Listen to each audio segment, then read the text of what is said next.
Good evening, everyone. Now we will start the history of Mysore after the decline of Bengal. Okay.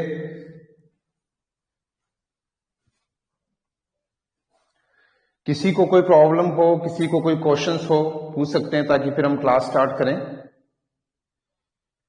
Right.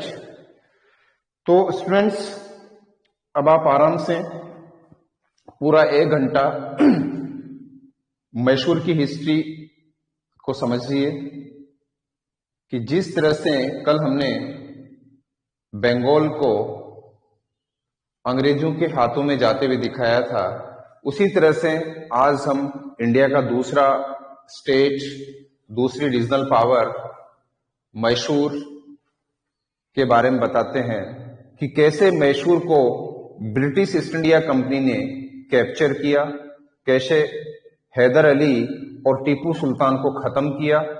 तो आज की जो lecture है उसमें हम मेनली पढ़ेंगे history of Mysore and history of Hyder Ali and Tipu Sultan. आप लोगों ने सभी ने टीपू सुल्तान के बारे में पढ़ा होगा, लेकिन जो पढ़ा है, जो आपके पास इंफॉर्मेशन है, वो आधी अधूरी इंफॉर्मेशन है. उस इंफॉर्मेशन को पूरी करने की कोशिश करेंगे कि किस तरह से हमारे पॉलिटिकल लीडर्स टीपू सुल्तान को एक इनटॉलरेंट रूलर बताते थे. लेकिन अभी हम जो डिस्कस करेंगे टीपू के बारे में, उससे आपको पता लग जाएगा कि टीपू सुल्तान महान था. और महान था तो महान क्यों था? वो इनटॉलरेंट नहीं, वो एक टॉलरेंस लीडर था. सभी धर्मों की वो रेस्पेक्ट करता था. उसी के बारे में हम स्टार्ट करेंगे. तो सभी लोग जुड़ गए? जो लोग नहीं जुड़े जल्दी से कनेक्ट हो जाओ.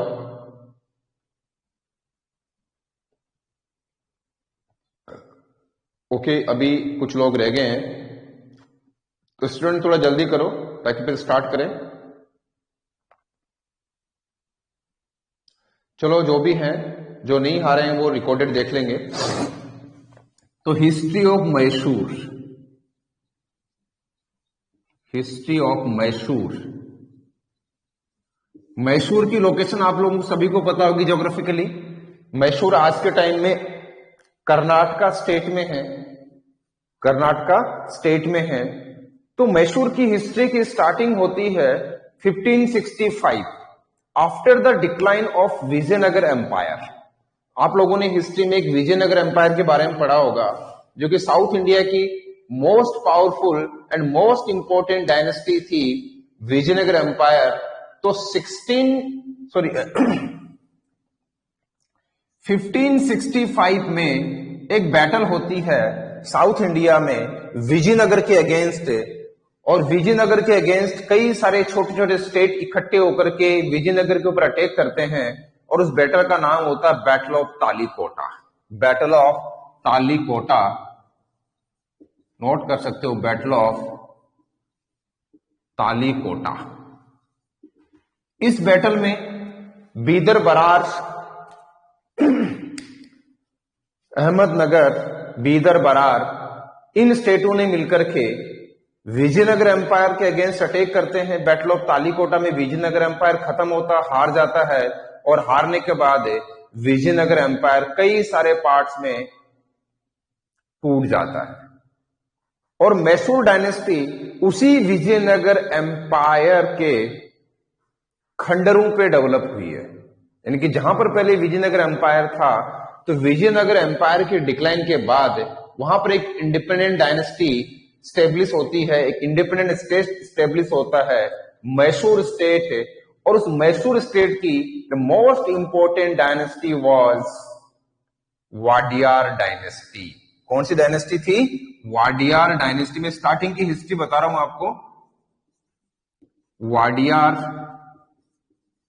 डायनेस्टी, ये वाडियार डायनेस्टी मैसूर में अराउंड 16th सेंचुरी से लेके 1761 तक वाडियार डायनेस्टी का रूल होता है.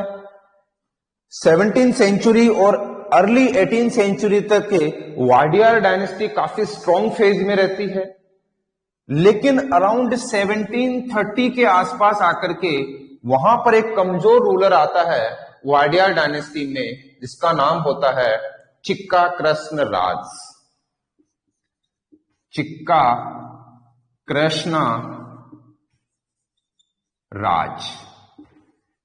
ये चिक्का कृष्ण राज जो कि वाडियार डायनेस्टी का रूलर था, मैसूर का रूलर था 1730 के आसपास, ये ऐशो फरस्त रूलर था, आराम फरस्त रूलर था। और सबसे इंटरेस्टिंग बात तो ये थी कि ये नाच गाने में मशहूर था। इसको अपनी स्टेट की एडमिनिस्ट्रेशन से कोई लेना देना नहीं था, ये अपनी इंजॉयमेंट की लाइफ जी रहा था, और ये चीज एक रूलर के लिए शोभा नहीं देती। और इसी कंडीशन में ये कमजोर रूलर बन चुका था, और इसका सारा का सारा एडमिनिस्ट्रेशन इसके दो ऑफिसर्स थे जो कि दोनों ब्रदर थे, उनके हाथ में था। और उन दोनों के नाम थे Devaraj and Nandaraj. Devaraj and Nandaraj was the officers or administrators of Krishna Raja Chikka. ठीक है, तो इन्हीं देवराज और नंदराज के टाइम में जब ये वाडियार डायनेस्टी के स्ट्रॉन्ग मिनिस्टर्स थे, सारी पावर इनके हाथ में थी, ये दोनों ब्रदर ही सारा का सारा स्टेट चलाते थे, और रूलर जो था अपने ऐशोआरा में मस्त था। इन्हीं के टाइम में आर्मी के अंदर एज ए सोल्जर एक अपॉइंटमेंट हुई, और वो था हैदर अली। हैदर अली, हैदर अली स्टार्टिंग में एक सोल्जर के फॉर्म में चिक्का राजा कृष्ण के आर्मी के अंदर अपॉइंटेड हुआ। देवराज का काफी क्लोज था, देवराज का काफी क्लोज था, और देवराज की हेल्प से उसकी प्रमोशंस होती गई। पहले एज ए सोल्जर अपॉइंटेड हुआ, बाद में उसको कमांडर बना दिया गया। और उसी टाइम में साउथ इंडिया में ब्रिटिश ईस्ट इंडिया कंपनी भी स्ट्रांग होती जा रही थी, और ब्रिटिश ईस्ट इंडिया कंपनी ने कई बार मैसूर स्टेट के ऊपर अटैक करने की कोशिश की। कई बार वहां पर मराठाज के अटैक होना स्टार्ट हुए, हैदराबाद के अटैक होना स्टार्ट हुए। इन सभी अटैकों को कंट्रोल करने का काम हैदर अली ने काफी अच्छे से किया, सक्सेसफुल इनको कंट्रोल किया। और इसी कंडीशन में हैदर अली का प्रमोशन हुआ, और देवराज ने हैदर अली को कमांडर बना दिया। क्या बना दिया? आर्मी का कमांडर बना दिया। और उसके बाद मजे की बात यह थी कि जब हैदर अली स्ट्रांग हुआ तो दोनों भाई कमजोर पड़ गए, और इन दोनों की डेथ के बाद हैदर अली ने 1761 में अपने आप को मैसूर का हेड डिक्लेयर कर दिया, और मैसूर स्टेट को कैप्चर कर लिया। और चिक्का राजा कृष्ण को बोला कि अब यहां का एडमिनिस्ट्रेशन हैदर अली देखेगा, आप अपना पेंशन लेकर के बैठो। तो 1761 से, कुछ बुक्स में 1759 भी होता है, तो इसमें कंफ्यूज मत होना, 1759 हो या 1761 हो, ईयर से कोई ज्यादा फर्क नहीं है। तो 1761 में एक डी फैक्टो रूलर बन जाता है हैदर अली मैसूर स्टेट का। देखो, अब यहां से समझने की कोशिश करो, आपके जो प्रीलिम्स में क्वेश्चन आएंगे वो यहीं से स्टार्ट होते हैं, या इससे पहले के भी क्वेश्चन पूछ सकते हैं। तो 1761 में जब हैदर अली मैसूर स्टेट का डी फैक्टो रूलर बन जाता है, मींस कि रूलर था लेकिन मैक्सिमम पावर किसके हाथ में थी? हैदर अली के हाथ में थी। और यहां से हैदर अली ने जब मैसूर स्टेट का डेवलपमेंट करना स्टार्ट किया, जब उसने अपनी आर्मी को मॉडर्नाइज करने की कोशिश की, तो उसकी डेवलपमेंट और उसकी आर्मी के मॉडर्नाइजेशन से ब्रिटिशर्स को प्रॉब्लम होना स्टार्ट हुई। ब्रिटिशर्स को प्रॉब्लम होना स्टार्ट हुई, और ब्रिटिशर्स ने जब उसको कंट्रोल करने की कोशिश की, ब्रिटिशर्स ने इसको कंट्रोल करने के लिए ब्रिटिशर्स ने मराठा, क्योंकि यहां पर आप देखोगे मैप के अंदर, यहां पर हैदराबाद स्टेट आता है, नीचे मद्रास प्रेसिडेंसी जो कि ब्रिटिशर्स के अंडर में थी, यहां पर ब्रिटिशर्स थी, ये हैदराबाद स्टेट था, ये मैसूर स्टेट था, और ऊपर मराठाज का एम्पायर था। यहां पर मराठाज थे, यहां पर मैसूर था, यहां पर हैदराबाद था, और यहां पर British East India company Madras presidency थी। तो यहां पर मैसूर को कंट्रोल करने के लिए ब्रिटिश ईस्ट इंडिया कंपनी ने मराठा और हैदर अली के साथ डीलिंग की। मराठा और हैदर अली के साथ डीलिंग की, और इस बात का पता जब हैदर अली को लगा तो हैदर अली ने भी एक अलग से ट्रीटी मराठा और हैदराबाद के साथ ट्रीटी की, और मराठा और हैदराबाद को हैदर अली की डिप्लोमेटिक पॉलिसी के अकॉर्डिंग, इसकी डिप्लोमेटिक पॉलिसी के अकॉर्डिंग हैदर अली ने मराठास और हैदराबाद की निजाम के साथ हाथ मिलाया, और हाथ मिला करके हैदर अली ने अंग्रेजों को इसका मजा चखाने के लिए 1767 में Hyder Ali attack on British East India company in the form of first Anglo Mysore war. Hyder Ali British East India Company के ऊपर अटैक करता है 1767 में, और ये बैटल के फॉर्म में कन्वर्ट होती है, और ये जो बैटल मानी जाती है हिस्ट्री के अंदर, इसका नाम होता है first Anglo Mysore war. Note कर लेना। तो फर्स्ट एंग्लो मतलब अंग्रेज, Anglo Mysore war between Hyder Ali and British East India company in 1767। कब हुई थी पहली एंग्लो मैसूर वॉर? 1767 में स्टार्ट हुई। अब इस बैटल के अंदर आप देखोगे, किसी का कुछ क्वेश्चन है? हाँ, चिक्का राजा कृष्णा 1730 से लेके और 1761 तक रहा था, ठीक है। हाँ, अब देखो यहां पर इस बैटल के अंदर हैदर अली ने ब्रिटिश ईस्ट इंडिया कंपनी को डिसिसिव डिफेक्ट दी, इतनी बुरी तरह धोया कि उनको हराते हराते मद्रास फोर्ट तक ले गया। आप ये जानो कि हैदर अली इतना पावरफुल था कि जो British East India company India के अंदर स्ट्रांग होती जा रही थी, उस ब्रिटिश ईस्ट इंडिया कंपनी को हैदर अली ने इतनी बुरी तरह धोया, उनको हराते हराते मद्रास फोर्ट तक ले गया। और ये एक तरह से ब्रिटिशर्स के लिए तगड़ा झटका था, और ब्रिटिशर्स को अल्टीमेटली वॉर खत्म करनी पड़ी और हैदर अली के साथ एक ट्रीटी करनी पड़ी। तो फर्स्ट एंग्लो मैसूर वॉर के बाद जब वॉर खत्म होती है, उसके बाद एक समझौता होता है, और इस समझौते से ये वॉर खत्म होती है, और इस ट्रीटी का नाम था treaty of Madras. Treaty of Madras.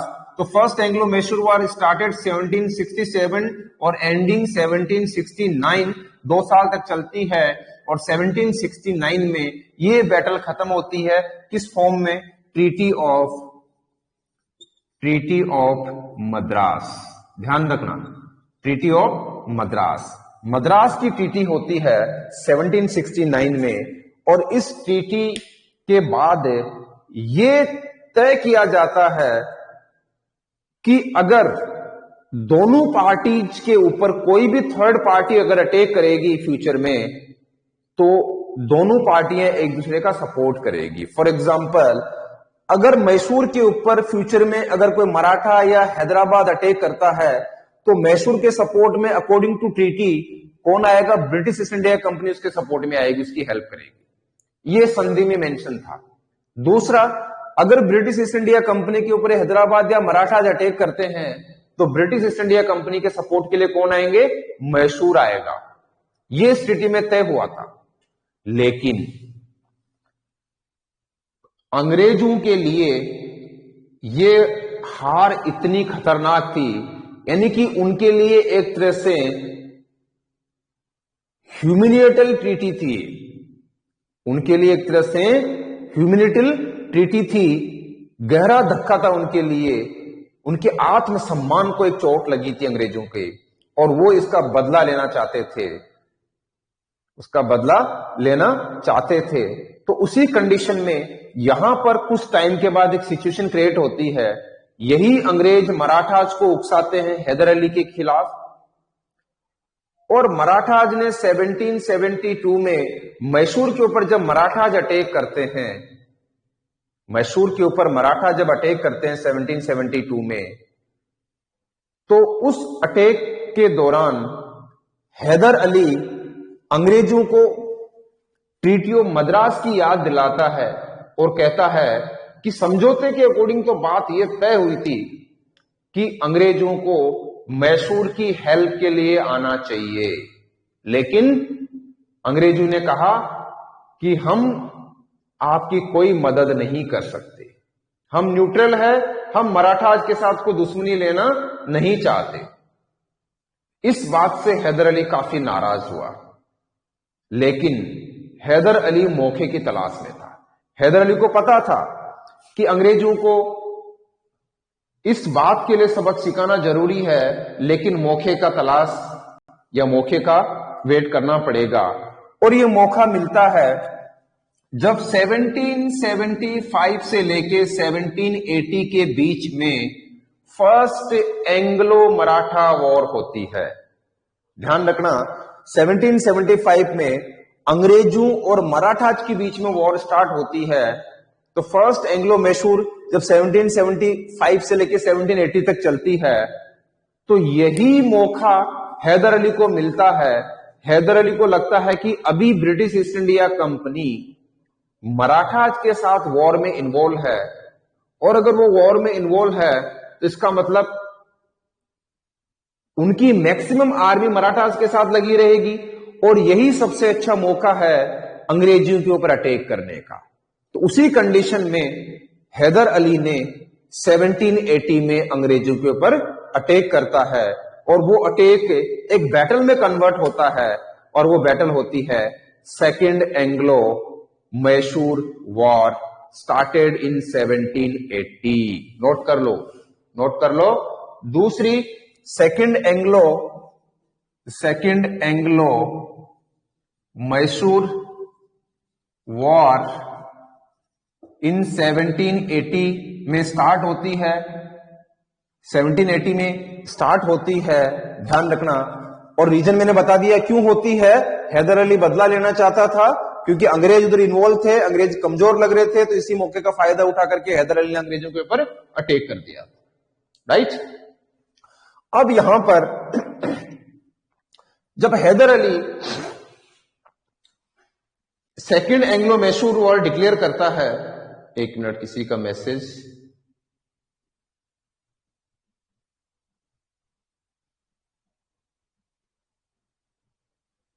Okay, हाँ, एक मिनट।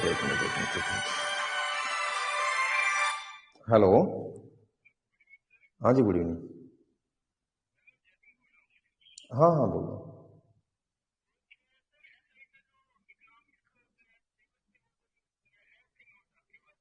अभी मैं क्लास ले रहा हूं, क्लास के बाद फिर करता हूं ना।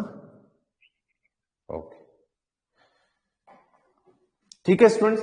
तो second Anglo Mysore war start होती है, और इस सेकेंड एंग्लो मैसूर वॉर में स्टार्टिंग फेज में हैदर अली काफी हावी रहता है, हैदर अली विनिंग पोजीशन में रहता है। लेकिन प्रॉब्लम यहां पर यह आती है कि 1782 में वॉर के दौरान, 1782 में जब वॉर चल रही थी, दिसंबर 1782, हैदर अली वॉज डाइड। हैदर अली की डेथ हो जाती है ड्यू टू इंजरीज। जो वॉर के अंदर इसको इंजरी होती है, और इंजरी की वजह से हैदर अली की डेथ हो जाती है 1782 में। तो इसकी डेथ के बाद इसका सक्सेसर अपॉइंट होता है टीपू, सॉरी, यहां पर सुल्तान मेंशन मत करो, टीपू।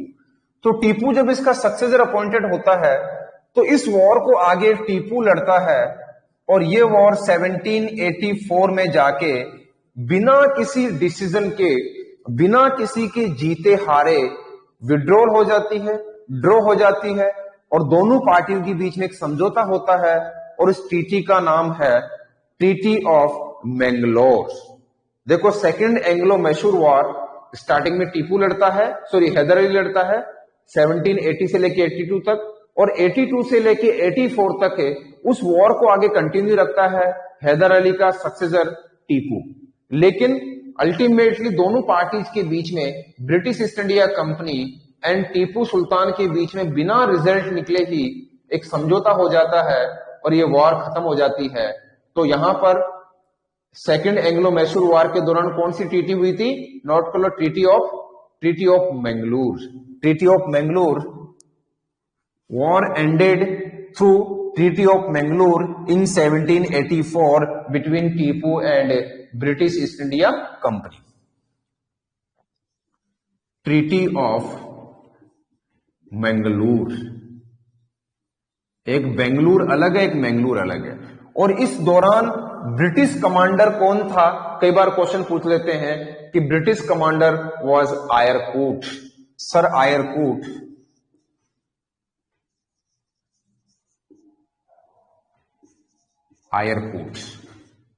आयरकूट होता है, आयरकूट सिग्नेचर करता है ट्रीटी के ऊपर, दूसरी तरफ से टीपू सिग्नेचर करता है। तो यहां पर आते आते हैदर अली की स्टोरी खत्म हो जाती है और हैदर अली के बाद अब यहां पर नेक्स्ट स्टोरी स्टार्ट होती है टीपू की। टीपू की स्टोरी स्टार्ट होती है। अब आप टीपू के बारे में जो आप जानते थे उससे आगे बढ़ने की कोशिश करते हैं कि कैसे टीपू महान था। टीपू महान क्यों था? हिस्ट्री की अगर आप बुक्स पढ़ोगे टीपू के बारे में, अगर उसकी एक्चुअल इंफॉर्मेशन को पढ़ने की कोशिश करोगे तो आपको रियलाइज होगा कि सही में टीपू एक महान रूलर था।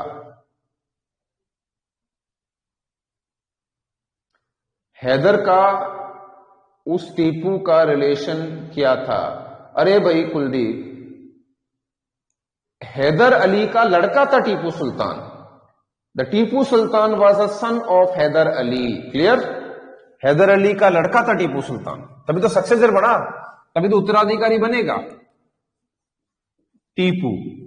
अब देखो टीपू ने जब वॉर के बीच में समझौता हो गया तो समझौते के बाद टीपू को लगा कि अगर ब्रिटिश ईस्ट इंडिया कंपनी को यहां से भगाना है तो इनके जैसे सोचना पड़ेगा, इनके जैसे सोचना पड़ेगा। जिस तरह से ये मॉडर्न थिंकिंग या मॉडर्न आइडियाज के अकॉर्डिंग इंडिया पे रूल करने की बात करते हैं अंग्रेज, उसी तरह से टीपू सुल्तान भी मॉडर्न आइडियाज रखता था। और आपने एक चीज देखी होगी कि उस टाइम में इंडिया में एक तरफ हैदराबाद का निजाम था, एक तरफ टीपू सुल्तान था, एक तरफ मराठास थे। तो इन तीनों पावर में से अंग्रेजों ने सबसे पहले मैसूर को ही क्यों खत्म करना चाहा? टीपू को ही क्यों टारगेट किया? क्यों मराठास को टारगेट क्यों नहीं किया? पहले कभी सोचा आप लोगों ने? अगर सोचा तो बताओ कि अंग्रेजों ने सबसे पहले हैदर अली और टीपू सुल्तान को ही क्यों निपटाने की कोशिश की? चाहते तो मराठास को भी पहले हटा सकते थे, चाहते तो हैदर निजाम को भी पहले हटा सकते थे, लेकिन उनके टारगेट पे टीपू सुल्तान ही क्यों था? सबसे बड़ा क्वेश्चन है, क्या रीजन था? बताओ, बता सकता है कोई? जल्दी, यही तो क्वेश्चन आते हैं आजकल। पावरफुल तो मराठा इससे ज्यादा पावरफुल थे। आप बात कर रहे हो पावरफुल की, तो पावर में तो मराठा टीपू सुल्तान से ज्यादा पावरफुल थे। Is it wrong answer? और कोई? अगर पावर की बात कर रहे हो तो पावर में तो मराठा टीपू सुल्तान से बहुत आगे थे, लेकिन पावर से तो लड़ाई नहीं जीती जाती ना। लड़ाइयां जीतने के लिए पावर के साथ साथ और क्या चाहिए? नहीं है किसी के पास जवाब? इसका आंसर यह होगा, Tipu Sultan was the only ruler of that time कि उसकी जो सोच थी वो मॉडर्न थिंकिंग थी। वो अंग्रेजों के जैसे सोचता था। जिस तरह से अंग्रेज सोचते थे, जिस तरह से अंग्रेज प्लानिंग बनाते थे, जिस तरह से अंग्रेज हिंदुस्तान को जीतना चाहते थे जिस स्कीम के थ्रू, उसी तरह की सोच टीपू सुल्तान की थी। मराठाज पावरफुल थे, लेकिन मराठाज के पास मॉडर्न आइडियाज, मॉडर्न थिंकिंग नहीं थी। और बिना दिमाग के, बिना थिंकिंग के, बिना आइडियाज के अंग्रेजों को आप नहीं हरा सकते। अंग्रेजों को उनकी पॉलिसीज के बेसिस पे ही आप उनको हटा सकते हो। जिस तरह की पॉलिसीज, जिस तरह की प्लानिंग अंग्रेज करते थे, उन्हीं की प्लानिंग के बेसिस पे, उन्हीं की पॉलिसीज के बेसिस पे आप अंग्रेजों को यहां से हटा सकते थे। और ये अंग्रेजों को अच्छी तरह पता था कि टीपू ही एक ऐसा इंसान है जो हमें यहां से हटा सकता है, क्योंकि वो हमारी तरह की पॉलिसीज बना रहा है। क्लियर?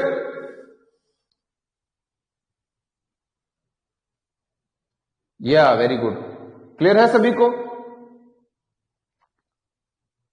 चलें आगे। ओके, अब देखो तो टीपू सुल्तान ने क्या क्या सोचा। टीपू सुल्तान ने सबसे पहले 1786 में ही डिक्लेयर्ड हिमसेल्फ सुल्तान। नोट कर लेना क्वेश्चन। सबसे पहले टीपू सुल्तान ने अपने आप को सुल्तान डिक्लेयर किया। इससे पहले हैदर अली ने कभी सुल्तान डिक्लेयर नहीं किया था। Hyder Ali was just a commander, ruler था लेकिन कमांडर की पोजीशन पे था, और हैदर अली ने आके सबसे पहले अपने आप को सुल्तान डिक्लेयर किया। इन 1786 टीपू डिक्लेयर्ड एज सुल्तान। तभी इसके नाम क्या जुड़ता है, टीपू सुल्तान। पहली चीज तो यह थी, पॉलिटिकली माइलेज मिला इसको यहां से। दूसरा कि टीपू सुल्तान ने एक कंपनी बनाई। जिस तरह से अंग्रेजों की एक ट्रेडिंग कंपनी थी, उसी तरह से टीपू सुल्तान ने भी अपनी एक ट्रेडिंग कंपनी बनाई, और उस ट्रेडिंग कंपनी को प्रमोट करने के लिए, अपने ट्रेड को प्रमोट करने के लिए उसने कई सारे कंट्रीज में, डिफरेंट कंट्रीज में मिशंस भेजे, अपनी मिशनरीज भेजी, अपने एम्बेसडर भेजे। कहां कहां पर? चिली में, टर्की में, फ्रांस, अफगानिस्तान, इन कंट्रीज में अपनी कंपनी के प्रमोशन के लिए, अपने ट्रेड के प्रमोशन के लिए वहां पर अपने अपने एम्बेसडर भेजे। देखो आप, तो भैया ये बताओ कि अगर आप किसी मोहल्ले में शॉप खोल करके बैठे हो, अगर दूसरा पड़ोस में आपके सामने शॉप खोल देगा, तो ये बात आपको अच्छी लगेगी? लगेगी कि नहीं लगेगी? जल्दी बताओ, हैं? ये अच्छी बात लगेगी नहीं लगेगी? कोई आपका कंपटीटर आएगा, आपका कंपटीशन बढ़ाएगा, तो ये बात तो आपको भी खराब लगेगी ना। आप भी चाहोगे कि सबसे पहले इसको हटाया जाए, है कि नहीं? तो यही तो बात थी वहां पर, यही बात थी कि अंग्रेज नहीं चाहते थे कि हमारे पैरेलल ये भी एक कंपनी खड़ी करे। तो ये प्रॉब्लम थी यहां पे। तो अंग्रेजों को लगने लगा कि ये हमें यहां से सरपास कर सकता है, इसलिए सबसे पहले इसको हटाने की जरूरत है यहां से। दूसरी चीज टीपू ने यह की कि उसने अपनी आर्मी का मॉडर्नाइजेशन कर दिया। देखो, मॉडर्नाइजेशन ऑफ आर्मी,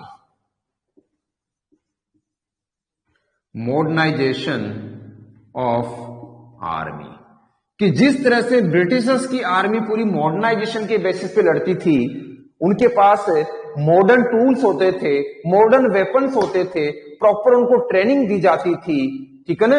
उसी तरह से हैदर टीपू सुल्तान ने भी अपनी आर्मी को मॉडर्नाइज करने के लिए फ्रांस की हेल्प ली। फ्रांस की हेल्प ली उसने, देखो आप, और फ्रांस की हेल्प के बेसिस पर अपनी आर्मी को उसने मॉडर्नाइज किया वहां पे। तो ये भी ब्रिटिशर्स के लिए बड़ी प्रॉब्लम थी, ठीक है ना, ये भी ब्रिटिशर्स के लिए बड़ी प्रॉब्लम थी। इसके अलावा टीपू सुल्तान, अब देखो टीपू सुल्तान ने ये चीज तो की साथ में, इसके अलावा देखो टीपू सुल्तान ने जो रिलीजन की अगर हम बात करते हैं, तो टीपू सुल्तान को जो हम कहते हैं कि एक रिलीजन को लेकर के ये ज्यादा वो था, ऐसा नहीं था। उसने कई सारे कॉइन्स इंट्रोड्यूस किए। टीपू सुल्तान इंट्रोड्यूस कॉइन्स, यानी कि ट्रेड को बढ़ाने के लिए टीपू इंट्रोड्यूस कॉइन्स, सिक्के जारी किए उसने, और उन कॉइन्स के ऊपर हिंदू देवी देवताओं की तस्वीरें लगवाई उसने। टीपू सुल्तान के सिक्कों के ऊपर हिंदू देवी देवताओं की तस्वीरें थी, तो कैसे टीपू सुल्तान पर्टिकुलर एक रिलीजन को फोकस करना हो गया? ये तो हिंदुओं को भी मानता था, दोनों को मानता था, बराबर का स्टेटस देता था। इसके बाद अगर आप देखोगे टीपू सुल्तान के बारे में, कि टीपू सुल्तान ने weight and measurement units introduce की। He introduce weight and measurement units. Trade को बढ़ाने के लिए introduce weight and measurement units. ये भी इंट्रोड्यूस किया इसने, वेट एंड मेजरमेंट यूनिट्स भी इसने इंट्रोड्यूस की ट्रेड को बढ़ाने के लिए। देन इसके अलावा टीपू सुल्तान खुद उस टाइम में पूरे वर्ल्ड में आप देखोगे यूरोप में एक रेवोल्यूशन चल रही थी अराउंड 1787-89 के आसपास। कौन सी रेवोल्यूशन थी? French revolution. And Tipu Sultan interested in French revolution, वो फ्रेंच रेवोल्यूशन में भी इंटरेस्टेड था, यानी कि फ्रांस को सपोर्ट करता था और फ्रांस से सपोर्ट भी चाहता था वो, ठीक है ना। तो उस फ्रेंच रेवोल्यूशन से इन्फ्लुएंस्ड होकर के, फ्रांस की रेवोल्यूशन से इन्फ्लुएंस्ड होकर के Tipu Sultan called himself citizen Tipu. French revolution से इन्फ्लुएंस्ड होकर के टीपू ने अपने आप को क्या डिक्लेयर किया? सिटीजन टीपू, यानी कि एक नागरिक, सिंपल नागरिक, सिटीजन टीपू। नोट कर लो, सिटीजन टीपू। ये क्वेश्चन आ जाता है कि टीपू सुल्तान ने सिटीजन टीपू कहां से इन्फ्लुएंस होकर के डिक्लेयर किया था? फ्रेंच रेवोल्यूशन से इन्फ्लुएंस्ड होकर के टीपू सुल्तान ने अपने आप को सिटीजन टीपू डिक्लेयर कर दिया था, ठीक है ना। क्यों? क्योंकि उस टाइम में लोगों को लगता था कि राजा ही सब कुछ होता है, एक राजा आम इंसान कैसे हो सकता है। रीजन यह था कि उस टाइम में हिंदुस्तान के लोगों को समझ नहीं थी, क्योंकि उस टाइम में there was no any ideas of nation and state. ना तो नेशन का आइडिया लोगों के दिमाग में था, ना स्टेट का आइडिया लोगों के दिमाग में था। उनको यही पता नहीं था कि नेशन क्या होता है, स्टेट क्या होता है। उनके लिए राजा ही सब कुछ होता था कि एक राजा एक नागरिक कैसे हो सकता है। लेकिन इसने डेमोक्रेटिक व्यू से देखा, उसी कंडीशन में अपने आप को सिटीजन टीपू डिक्लेयर किया इसने। और उसी कंडीशन में जब फ्रेंच रेवोल्यूशन सक्सेसफुल हो गई थी, फ्रांस की क्रांति जब सक्सेसफुल हुई, उसी फ्रेंच रेवोल्यूशन की सक्सेसफुल के बेसिस पे उसने अपने यहां पर he planted tree of liberty. उसने planted tree of liberty. Note कर लो, क्वेश्चन आता है, प्लांटेड ट्री ऑफ लिबर्टी। किस कंडीशन में ट्री ऑफ लिबर्टी क्यों प्लांटेड किया उसने? फ्रांस की क्रांति की सफलता से इन्फ्लुएंस्ड होकर के टीपू सुल्तान ने लिबर्टी ट्री लगाया था। कहां पर लगाया था? श्रीरंगपट्टनम में। कहां पर? He planted tree of liberty at Srirangapatnam. Srirangapatnam जगह का नाम है, श्रीरंगपट्टनम। नोट कर लेना, क्वेश्चन आता है यहां से। वो चीजें देखो, मैं आपको एज ए स्टोरी के फॉर्म में बता रहा हूं ताकि आपका भी इंटरेस्ट बना रहे, साथ में वो भी चीजें मेंशन करता जा रहा हूं जहां से क्वेश्चन आपके लिए मिल जाएंगे यहां से क्वेश्चन, ठीक है ना। तो साथ साथ उसने फ्रांस की रेवोल्यूशन को सेलिब्रेट करने के लिए, फ्रेंच रेवोल्यूशन की जो सफलता थी उसको सेलिब्रेट करने के लिए उसने ये प्लांट लगाया था श्रीरंगपट्टनम में। एंड इसके बाद जब फ्रेंच रेवोल्यूशन के बाद फ्रांस में एक जैकोबिन क्लब बना था, यानी कि आम लोगों को भी पार्लियामेंट में जगह दी गई थी और उनका एक क्लब बना था, उस क्लब का नाम था जैकोबिन क्लब। तो Tipu Sultan also joined Jacobin club. जो फ्रेंच का जो जैकोबिन क्लब था उसको भी टीपू सुल्तान ने ज्वाइन किया था। Tipu joined Jacobin club. ये जैकोबिन क्लब का भी मेंबर था। क्वेश्चन आता है यहां से, जैकोबिन क्लब का मेंबर बन गया था टीपू सुल्तान। इसके अलावा देखो, टीपू सुल्तान को, अच्छा किसी का क्वेश्चन है, कैपिटल थी उसकी, हाँ कैपिटल उसकी श्रीरंगपट्टनम थी, वेरी गुड, कैपिटल थी उसकी श्रीरंगपट्टनम, वहीं पर लगाया था इसने ट्री ऑफ लिबर्टी। इसके अलावा देखो टीपू सुल्तान उस टाइम के जितने भी रूलर्स थे उन रूलर्स से किन बातों में आगे था? Tipu Sultan also interested in science and technology. इसको साइंस और टेक्नोलॉजी में काफी ज्यादा इंटरेस्ट था, काफी ज्यादा नॉलेज रखता था साइंस एंड टेक्नोलॉजी का उस टाइम में भी। और उसी कंडीशन में इसने अपनी 2 ऑटोबायोग्राफी लिखी थी। उसने 2 ऑटोबायोग्राफी लिखी थी, 2 बुक्स लिखी थी उसने। दोनों बुक्स के नाम नोट कर लो, कौन कौन सी बुक थी टीपू सुल्तान की जो उसने लिखी थी। क्वेश्चन आ जाता है। एक तो फतेह थी, दोनों की ऑटोबायोग्राफी के नाम है। फर्स्ट वाज फतेह, तारीख ए फतेह, तारीख ए फतेह, तारीख ए फतेह थी एक तो उसकी, तारीख ए फतेह। एंड सेकंड वाज, तारीख ए फतेह थी और second was military manual, military manual, military manual. दूसरी बुक थी उसकी मिलिट्री मैनुअल। पहली थी इसकी तारीख ए फतेह और दूसरी मिलिट्री मैनुअल थी। और इसी मिलिट्री मैनुअल का नाम था फतेह उल मुजाहिदीन। इसी का नाम क्या था? फतेह उल मुजाहिदीन। मिलिट्री मैनुअल का नाम क्या था? फतेह उल मुजाहिदीन। नोट कर लो, फतेह उल मुजाहिदीन। फतेह उल मुजाहिदीन किसका नाम था? मिलिट्री मैनुअल का नाम था। तो इसकी 2 ऑटोबायोग्राफी थी। और इस बुक में, यह बुक काफी इंपॉर्टेंट थी। इस बुक के अंदर क्या मेंशन था, यह भी क्वेश्चन पूछ लेते हैं। इस बुक में टीपू सुल्तान ने मेंशन किया था कि, इसी बुक के अंदर यह मेंशन था कि टीपू सुल्तान ने आयरन कैबिनेट वाले रॉकेट्स इंट्रोड्यूस किए थे। Tipu Sultan introduce iron cabinet rockets. देखो, रॉकेट्स यानी कि आज के टाइम में रॉकेट बनाए जाते, रॉकेट छोड़े जाते हैं, लेकिन 1786-87 के टाइम में हिंदुस्तान में रॉकेटों का यूज किया गया था लड़ाई के अंदर।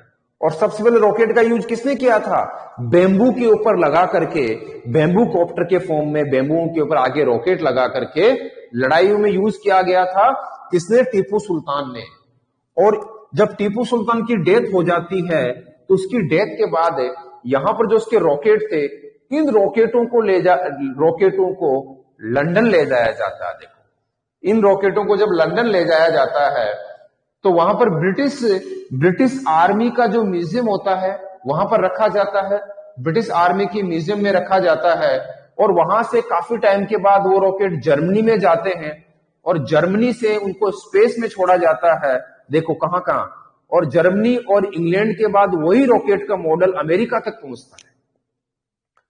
तो आप देखो कितनी बड़ी बात थी कि रॉकेट की स्टार्टिंग हिंदुस्तान से हुई और हिंदुस्तान से होते हुए रॉकेट का फॉर्मूला कहां तक पहुंचा? अमेरिका तक पहुंचा। और आज हम लोगों को पता ही नहीं है कि हम लोगों ने रॉकेट की स्टार्टिंग की है।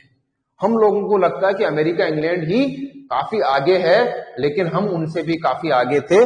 टीपू सुल्तान कितना आगे तक सोचता था, कितना साइंटिफिकली आगे था कि उस टाइम में भी इसे रॉकेट का यूज करना स्टार्ट कर दिया था। और आपको पता होना चाहिए, इसकी इस साइंस एंड टेक्नोलॉजिकल डेवलपमेंट के बेसिस पे ही जो नासा है, नासा कहां पर है आपको पता? नासा की जो आर्ट गैलरी है, कहां पर है नासा? जल्दी बताओ। नासा की जो आर्ट गैलरी है कहां पर है नासा? हाँ, वेरी गुड, यूएस में। नासा की जो आर्ट गैलरी है, उस आर्ट गैलरी के अंदर हिंदुस्तान के 3 लोगों की फोटो लगी हुई है। 3 लोगों की फोटो लगी हुई है। और उन 3 लोगों में पहला इंसान था आर्यभट्ट और दूसरा इंसान था टीपू सुल्तान और तीसरा है एपीजे अब्दुल कलाम आजाद। तो ये 3 ऐसी शख्सियत है जिनकी नासा की आर्ट गैलरी में फोटो लगाई गई। देखो, बाकी की नहीं लगाई किसी की। Aryabhatta, Tipu sultan and APJ Abdul Kalam Azad. तो यानी कि टीपू सुल्तान कितना महान रहा होगा। आपको इससे पता लगता है कि जब टीपू सुल्तान की इन इंफॉर्मेशन के बारे में आपको पता लगता है तो आपको लगेगा कि हाँ, टीपू सुल्तान वास्तव में कितना आगे की सोचता था। तभी अंग्रेज सबसे पहले इसको निपटाने की क्यों सोचते थे, मराठाओं से पहले इसको क्यों हटाना चाहते थे। अब पता लग गया आपको सभी को। ये सारे रीजंस थे। जब इतनी डेवलपमेंट टीपू सुल्तान ने कर ली थी, इसी वजह से ये अंग्रेजों की आंखों में चढ़ा हुआ था। इसके साथ साथ आप देखोगे कि टीपू सुल्तान की जो टॉलरेंट पॉलिसी है, रिलीजन पॉलिसी है, उसके बारे में मैं आपको कुछ इंफॉर्मेशन बता देता हूं कि टीपू सुल्तान ने कावेरी रिवर के ऊपर एक डैम बनाया था। सोशल वर्क के अकॉर्डिंग कावेरी रिवर के ऊपर एक डैम बनाया था इसने, और कावेरी रिवर के ऊपर जो डैम बनाया था उस डैम का नाम है, कावेरी के ऊपर जो डैम बनाया था, डैम का नाम है कृष्णराज सागर। कृष्णराज सागर, कृष्णा राज सागर। देखो, एक डैम बनाया कावेरी रिवर के ऊपर, कृष्णराज सागर, ठीक है ना। और उस डैम के आसपास एक बाग लगवाया उसने, मैंगो ट्रीज का बाग था वो। बाग समझते हो ना, जैसे कि गार्डन हो गया या वहां पर कई सारे पेड़ पौधे लगा दिए। और उस बाग का नाम था लाल बाग। लाल बाग, क्योंकि हैदर अली की याद में टीपू सुल्तान ने कृष्णराज सागर डैम के आसपास के एरिया में लाल बाग प्रोजेक्ट डेवलप किया, जहां पर काफी सारे पेड़ पौधे लगाए गए, ठीक है ना। ये लाल बाग भी हैदर अली ने वहां पर डेवलप किया। इसके अलावा आप देखोगे टीपू सुल्तान की टॉलरेंस के बारे में कि इसका एक एग्जांपल है कि 1791 में जब मराठाज मैसूर के ऊपर अटैक करते हैं, तो उस कंडीशन में श्रृंगेरी मठ का नाम सुना होगा आपने ना। श्रृंगेरी मठ का नाम सुना होगा सभी ने, जो कि कर्नाटका के अंदर है। श्रृंगेरी मठ उस लड़ाई में टूट जाता है, मराठा उसको नुकसान पहुंचाते हैं, उसको तोड़ते हैं। और श्रृंगेरी मठ के पास में एक शारदा की मूर्ति होती है, शारदा देवी। शारदा टेम्पल है, शारदा टेम्पल को भी डिस्ट्रॉय कर देते हैं मराठास। तो शारदा टेम्पल और श्रृंगेरी मठ, उन दोनों के रिकंस्ट्रक्शन के लिए टीपू सुल्तान डोनेट करता है, यानी कि उसके रिकंस्ट्रक्शन के लिए टीपू सुल्तान पैसा देता है। और शारदा की जो मूर्ति है प्लस श्रृंगेरी मठ है, उनको रिपेयरिंग टीपू सुल्तान कराता है। अगर टीपू सुल्तान केवल मुस्लिमों को ही चाहता तो हिंदू टेम्पल्स और हिंदू मठों का निर्माण क्यों करवाता, लेकिन ऐसा नहीं था। उसने ये चीजें भी की। और इसके अलावा जो श्रृंगेरी मठ के जो आदि शंकराचार्य थे, आज भी शंकराचार्य होते हैं, तो शंकराचार्य के साथ टीपू सुल्तान के काफी अच्छे रिलेशंस थे, काफी अच्छे रिलेशन भी थे, ठीक है ना। तो ये सारी चीजें थी। और 1791 में देखो उसने शारदा, जो आइडल ऑफ शारदा थी, उसको भी रिपेयर करवाया उसने, ठीक है ना। उसको रिपेयर कराने के लिए ग्रांट भी दिया, ठीक है ना, तो ये सारी चीजें उसकी रिलीजियस पॉलिसी के अंदर भी आती है, छोटी छोटी चीजें, ठीक है ना। और इसके बाद इन सब चीजों की वजह से जब Tipu Sultan religion point of view से भी, science and technological point of view से भी, पॉलिटिकल पॉइंट ऑफ व्यू से भी जब अपने डेवलपमेंट कर रहा था, तो अंग्रेजों को लगा कि कैसे भी करके टीपू सुल्तान को हराना पड़ेगा या इसको खत्म करना पड़ेगा, अदरवाइज ये हमारे लिए सबसे बड़ा चैलेंज हो सकता है। और यही प्रॉब्लम हिंदुस्तान के अंदर उस टाइम में थी कि इंडिया के अंदर divide and rule policy Britishers ने स्टार्ट कर दी थी। तो जब कोई ग्रोथ करता है, अगर आप ग्रोथ करते हैं, तो आपके आसपास के, आपके खुद के फ्रेंड भी जो है आपसे जलना स्टार्ट हो जाते हैं। वो भी यही चाहते हैं कि कैसे भी करके इसको दबाया जाए, ये ग्रोथ ना कर सके। और यही प्रॉब्लम 1789-90 तक स्टार्ट हो चुकी थी कि टीपू की ग्रोथ से मराठाज भी परेशान थे, हैदराबाद का निजाम भी परेशान था, आसपास के जो छोटी छोटी डायनेस्टीज थी वो भी टीपू की ग्रोथ से जलते थे। वो नहीं चाहते थे कि टीपू ग्रोथ करे, इसीलिए सभी ने ब्रिटिशर्स का सपोर्ट किया। सभी लोगों ने ब्रिटिशर्स का सपोर्ट किया और ब्रिटिशर्स तो चाहते यही थे कि टीपू को कैसे भी करके दबाया जाए। इसी कंडीशन में ब्रिटिशर्स ने एक ग्रुप बनाया और उस ग्रुप में मराठास को भी साथ में लिया, निजाम को भी साथ में लिया। इन सभी ने मिलकर के टीपू के ऊपर अटैक कर दिया 1790 में, और वो अटैक एक वॉर या बैटल में कन्वर्ट होता है और उस बैटल का नाम होता है third Anglo Mysore war. Note कर लो, थर्ड एंग्लो मैसूर वॉर 1790 में। नोट कर लो, third Anglo Mysore war in 1790। 1790 में टीपू के ऊपर तीन तरफ से वॉर होती है, तीन तरफ से अटैक होता है।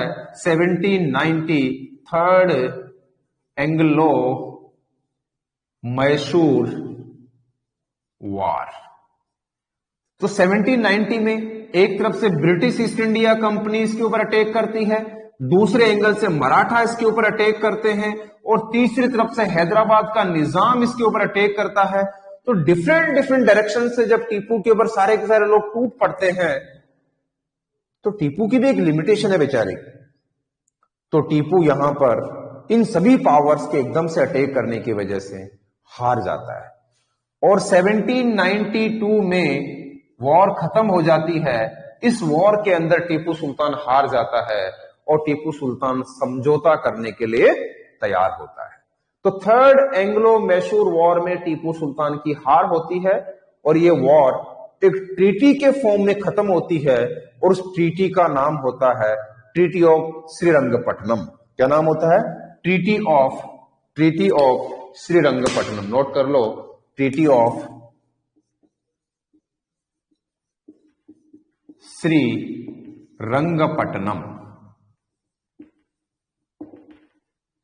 Treaty of Srirangapatnam. देखो सारी ट्रीटीज के नाम नोट करना। फर्स्ट एंग्लो मैसूर वॉर 1767 में स्टार्ट होती है, 1769 में खत्म होती है। ट्रीटी होती है Madras treaty. Second Anglo Mysore war 1780 में स्टार्ट होती है, 1784 में खत्म होती है। मैच ड्रॉ होता है। पहली वॉर में हैदर अली जीतता है, सेकंड में मैच ड्रॉ होता है, और ट्रीटी होती है treaty of Mangalore. Third Anglo Mysore war में 1790 में स्टार्ट होती है, 1792 में खत्म हो जाती है। अंग्रेज जीतते हैं और टीपू हार जाता है, और ट्रीटी होती है श्रीरंगपट्टनम ट्रीटी। अब इस ट्रीटी के जो क्लोज थे, क्लोज ये थे कि हारने वाले को ही युद्ध का हर्जाना देना पड़ेगा। यानी कि इन सभी लोगों ने इस बैटल का जिम्मेदार टीपू सुल्तान को बताया, कहा कि आपकी वजह से बैटल हुई है, इसलिए बैटल के रेस्पॉन्सिबल भी आप ही होंगे, और बैटल के अंदर जितना भी खर्चा हुआ है वॉर इंडेमनिटी के फॉर्म में टीपू सुल्तान को 3.6 करोड़ रुपीस देना पड़ेगा। टीपू सुल्तान को वॉर इंडेमनिटी के फॉर्म में जीती हुई पार्टीज को 3.6 करोड़ रुपीस देना पड़ेगा। अब टीपू सुल्तान ऑलरेडी पहले से ही काफी खर्चा कर चुका था अपनी आर्मी के ऊपर, उसके पास इतना पैसा था नहीं। तो जब पूरा पैसा नहीं दे पाया, पहली चीज तो यह थी। दूसरा, उसके एम्पायर का हाफ पार्ट टीपू सुल्तान को ब्रिटिश ईस्ट इंडिया कंपनी को देना पड़ा। यानी कि आधा राज्य ब्रिटिश ईस्ट इंडिया कंपनी को देना पड़ा इस ट्रीटी के अकॉर्डिंग। आधा राज्य चले गया। इतना पैसा जो है हर्जाने के फॉर्म में ये देना पड़ा। जब पैसा नहीं दे पाया तो उसके बदले अंग्रेजों ने उसके 2 बच्चों को, 2 लड़कों को, उसके 2 बेटों को गिरवी रख लिया कि टीपू अपना पैसा लेके आओ और अपने बच्चों को ले जाओ। लेकिन टीपू के पास इतना पैसा नहीं था कि अपने बच्चों को छुड़ा सके। यह हालत हो गई थी टीपू सुल्तान की। तो आपने देखा होगा कि अंग्रेज किस तरह से इंडियंस को हरा रहे थे, कि हिंदुस्तान के अंदर इतनी बड़ी बड़ी पावर थी, इतने बड़े बड़े स्टेट थे, लेकिन उनमें कैसे आपस में फूट डाल करके उनको हराया जा रहा था, उनको मजबूर किया जा रहा था। यानी कि पैसा भी इंडियंस का लगता था, पावर भी इंडियंस की लगती थी, लेकिन रूल कौन कर रहे थे? अंग्रेज कर रहे थे। ठीक है, तो यहां पर कंडीशन ये हो गई थी कि जब थर्ड बैटल खत्म हुई तो थर्ड बैटल के बाद भी टीपू सुल्तान ने हिम्मत नहीं हारी और उसने फिर से अपने आप को रिमर्ज करने के लिए, अपने एम्पायर को वापस फिर से कंट्रोल करने के लिए, फ्रांस की रेवोल्यूशन जब खत्म हो चुकी थी और फ्रांस में जब नेपोलियन रूलर बन चुका था, तो नेपोलियन के साथ उसने एक समझौता किया टीपू सुल्तान ने, क्योंकि फ्रांस के साथ पहले से रिलेशन अच्छे थे, और नेपोलियन को इनवाइट किया कि आप हिंदुस्तान के अंदर आओ और मेरी हेल्प करो। और प्रॉब्लम यह भी थी कि यूरोप के अंदर नेपोलियन और ब्रिटिशर्स के बीच में आपसी दुश्मनी पहले से ही थी, यानी कि फ्रांस और इंग्लैंड के बीच में कॉलोनियलिज्म को लेकर के पहले से वहां पर जंग चलती रहती थी, झगड़ा चलता रहता था, तो आपस में दुश्मनी थी इंग्लैंड और फ्रांस के बीच में।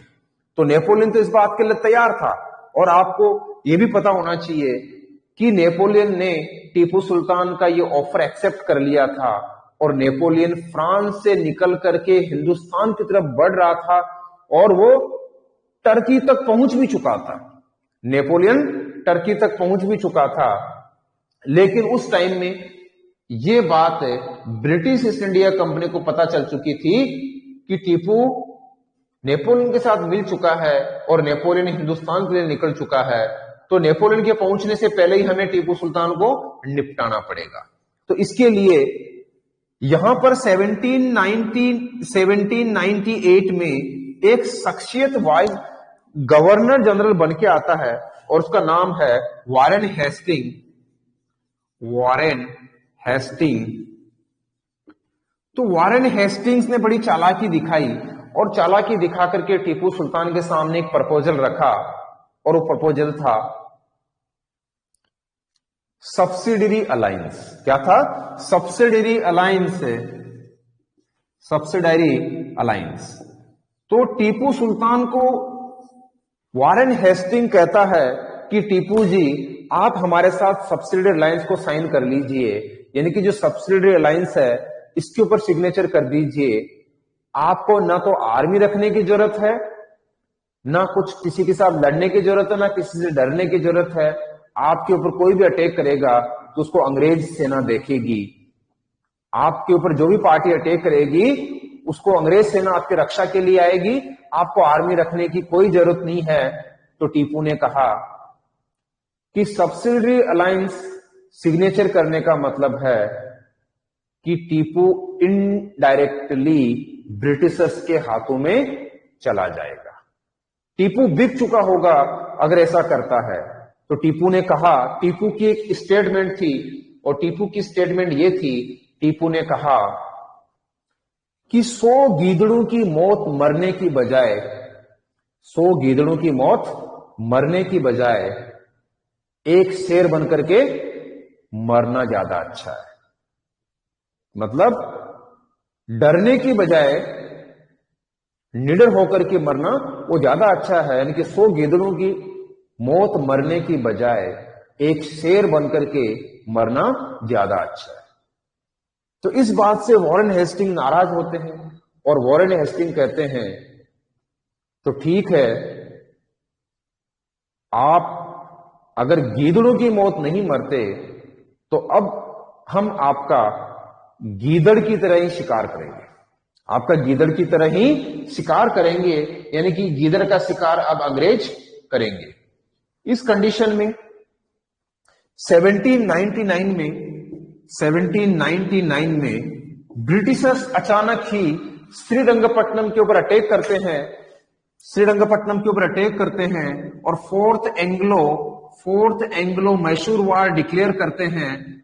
और ये जब श्रीरंगपट्टनम तक ब्रिटिश आर्मी आ जाती है तो टीपू को पता नहीं चलता, क्योंकि प्रॉब्लम यह थी कि टीपू इकोनॉमिकली काफी वीक हो चुका होता है। उसकी जो स्पाइस, यानी कि जिसको हम कहते हैं ना खुफिया एजेंसी या खुफिया एजेंट या स्पाइस जो होती कमजोर हो चुकी होती है, इसको इंफॉर्मेशन नहीं पहुंच पाती है। जब अंग्रेज सेना उसके किले के बाहर तक पहुंच जाती है तब उसको जाकर के पता लगता है कि अंग्रेज ने अटैक कर दिया है। तो जब ये चीज देखने के लिए टीपू सुल्तान अपने फोर्ट से बाहर आता है अपने फोर्ट से जब बाहर आता है, ओनली 200 सोल्जर को लेकर के जब फोर्ट से बाहर आता है, तो उसके कुछ कमांडर्स को ही ब्रिटिशर्स खरीद चुके होते हैं। जैसे ही किले से बाहर आता है, अंदर से उसके कुछ कमांडरों ने किले का दरवाजा बंद कर लिया होता है। अब किले का दरवाजा जब बंद कर लिया, मैक्सिमम आर्मी अंदर रहती है, यानी कि टीपू के साथ अपने लोगों ने धोखा किया, और बाहर टीपू सुल्तान ओनली 200 सोल्जर्स के साथ रहता है, और वहीं पर अंग्रेज उसके ऊपर अटैक करते हैं फोर्थ एंग्लो मैसूर वॉर में, और अंग्रेज इस लड़ाई के अंदर लड़ते हुए मारा जाता है। इस लड़ाई के अंदर टीपू सुल्तान लड़ते हुए एक शेर दिल इंसान यहां मारा जाता है, और यहीं पर 1799 में मैसूर स्टेट को British East India company subsidiary alliance के थ्रू ईस्ट इंडिया कंपनी के अंदर मर्ज कर लेती है। तो दोस्तों, आपने देखा किस तरह से मैसूर को भी अंग्रेज छीन लेते हैं, टीपू सुल्तान जैसे स्ट्रॉन्ग रूलर को भी वो मार देते हैं। तो यहां से दूसरा स्टेट भी आज खत्म हो जाता है। ठीक है, तो यहां तक कोई प्रॉब्लम, कोई कंफ्यूजन, कोई क्वेश्चन जल्दी बताओ। सबके समझ में आ गया? जल्दी रिप्लाई करो, फिर खत्म करें सेशन। आया सभी के समझ में? कोई क्वेश्चन हो, कोई डाउट हो? क्लियर हो गया सभी को? Very good. चलो आज यहीं पे खत्म करते हैं। Okay, good night. बाकी फिर नेक्स्ट चैप्टर करेंगे।